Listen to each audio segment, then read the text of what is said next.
Hey everyone, it's John Hopkins here with your weekly mortgage and housing market update.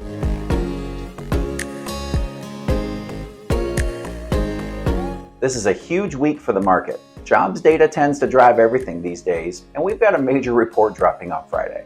But before we dive into that, here's your quick snapshot for the week. Home prices are up, inventory is up, and interest rates are down. Now, let's break it down in a bit more detail. So let's start with home prices. They've continued to climb as demand remains strong and inventory is still tight. Prices are holding steady and even going up in many markets, especially as we head into the spring season. Speaking of inventory, we're seeing a slight increase this week, which gives buyers a bit more room to breathe. But don't get too excited, inventory is still limited and homes are moving fast. So buyers, be ready. Now let's talk about mortgage rates. This week, we've seen a slight decrease with the 30-year fixed rate dropping to 6.84, down by about 0.8 from last week.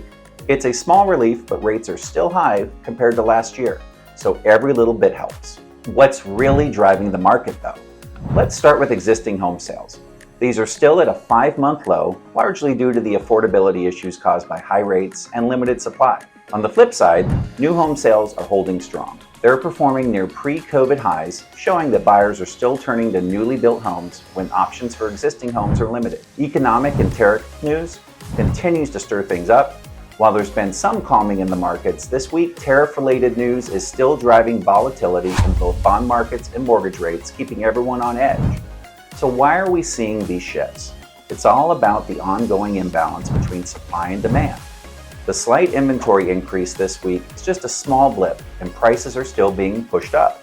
Rates have been impacted by economic data and tariff volatility, but the small decrease this week is a bit of a relief. So what is coming up?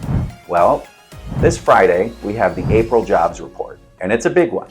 A stronger than expected report could push rates higher, while weaker data might provide some relief for buyers. As we enter the peak of the spring market, expect more homes to hit. Sellers pricing competitively will always be the key as inventory increases. Also, keep an eye on the 10-year Treasury yield, currently at 4.27. Any movement here will directly influence mortgage rates. And that's your weekly update. As always, feel free to reach out if you have any questions or need help navigating these changes. Stay informed, stay ahead, and I'll see you next week. If you found this update helpful, don't forget to like, subscribe, and share. Stay connected for more weekly market insights and tips. See you next time. Bye, friends.